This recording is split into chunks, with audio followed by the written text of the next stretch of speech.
There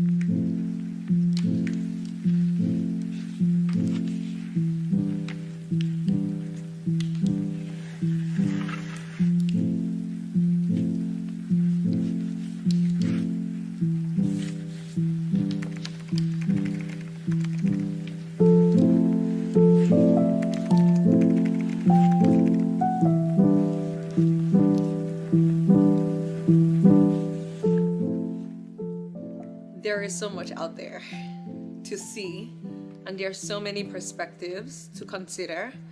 And if you're willing to be open to new experiences, to ask questions, you're gonna find your way. Because not all who wander are lost. Just wanted to say that. Okay, no, seriously, like there's so much out there, and I think the best way to navigate all of that is being open-minded. And that was the biggest thing for me. Like, as long as you're open-minded, you're open to considering different perspectives. That doesn't mean you have to agree with those perspectives, by the way. It just challenges you to also challenge what you believe and the things that you hold on to. I thought that was the most valuable lesson so far, because there's always going to be something new, something you've never experienced before. So be open-minded.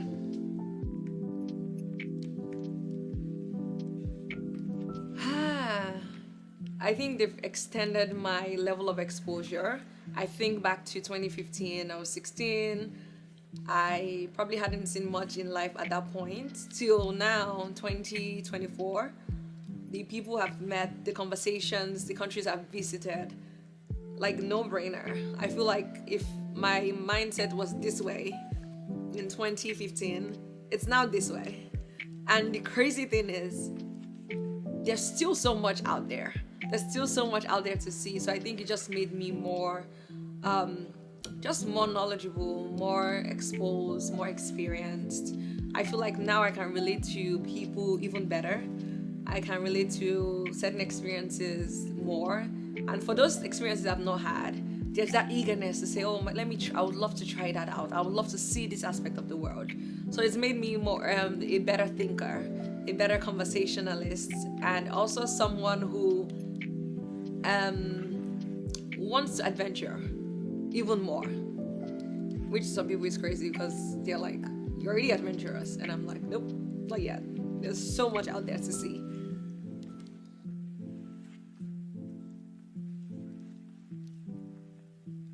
Oh, absolutely. I think one of the challenges is how do you make friendships? I think everybody somewhat relates to this, especially when you graduate from college and you're moving to a new city. And I think this was one thing I had to navigate with, especially coming to college and being exposed to like all these thousands of students. How do you figure out who is your person? How do you figure out who to trust? And I think for me, I just remember noticing that everybody was nice. Like, I feel like that was the term, like, oh, they're a nice person, everybody was nice. And for me, I had to realize that even though everybody's nice, that's great. I need to figure out who was for me or who had good intentions. And I think for me to navigate that challenge was to give it time. You know, like, I think part of it's understanding who you are, the value that you bring, and recognizing that not everybody is for you.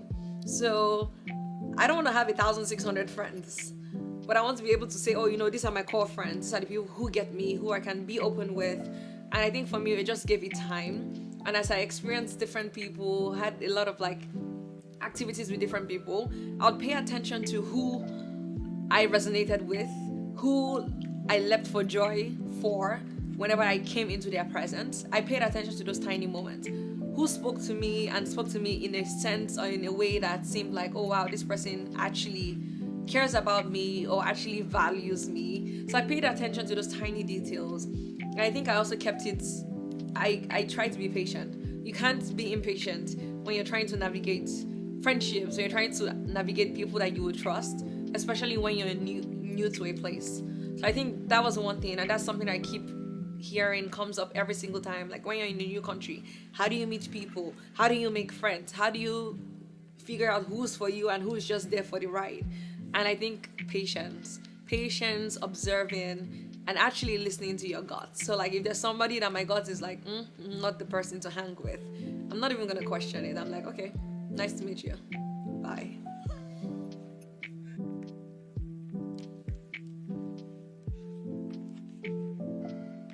Ooh. That's a great one that I actually haven't thought about. I love to read a lot. I'm trying to think about. Wow, that's actually a good one. I need to take that home with me and figure out. Well, because I'm trying to think about, did I actually read books about transition specifically? Yeah, I'm gonna take that one home because I actually never thought about it. Because I feel like a lot of the books I've read about are more either like they're specific in a particular field, or it's more like motivational, more biographies. And yeah, I think this one, I'm sure there's somebody there, but like right now in the moment, it's just like, wait, what? Sure. I mean, the other person actually, there's somebody I would say, it wasn't a book. She's written a bunch of books. Chimamanda Adichie, who I absolutely adore. She's an author. She does a lot of work with literature. She's well known for one of her, apart from her books, one of her TEDx speeches, which was about the danger of a single story. And I remember that because I actually listened to that TEDx speech in my freshman year. And the whole point was there's always two sides or multiple sides to a story. But then most times we're only thinking about one side. And it goes back to my point about being open-minded, being able to like say, hey, what other aspects of this situation am I not considering? And I think that was very powerful because it just impressed on me that there's always a different side to a different thing, especially when you're transitioning. Like, people always give you opinions. Like, even moving to Hong Kong, I had a lot of opinions, like too many opinions. And I'm the person who would always listen because I think everybody's perspective is valuable, even if I don't agree with their perspective or how they think. But that TEDx talk for me was just like, you have to be open-minded. Just because somebody's experience went this way does not mean that has to be your experience. So I would say The Danger of a Single Story, check it out. It's on YouTube, Chimamanda Adichie.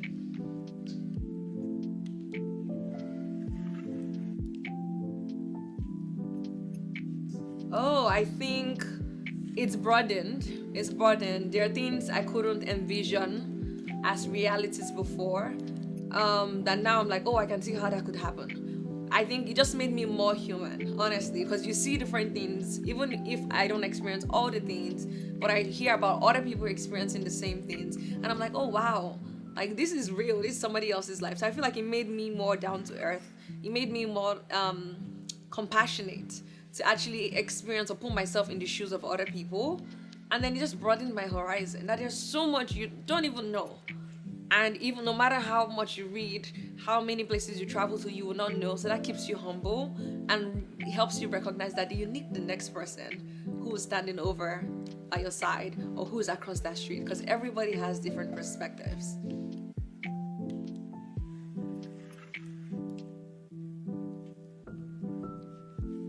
I would say it's a lot to take in, and depending on who you are. Like, I think about some things, but like I feel like when it comes to the bigger decisions, I don't overthink them. When I say bigger decisions like, oh, I'm gonna move from one country to the other and things like that. And I would say, like, depending on who is in that transition, who is about to take that leap, there may be somebody who thinks about every single little detail, and that would not work with transitions because you don't know what's going to happen the next day. You don't know what to expect. So if you're going to hang on to, I need to know every single step of the way, let me just save you this trouble right now. Maybe you shouldn't take that leap because you're not going to know. And you need to be okay with not knowing. And just be surprised. Like, ask life for a surprise and just be surprised. Whether it's good, bad, ugly, it's always going to work out.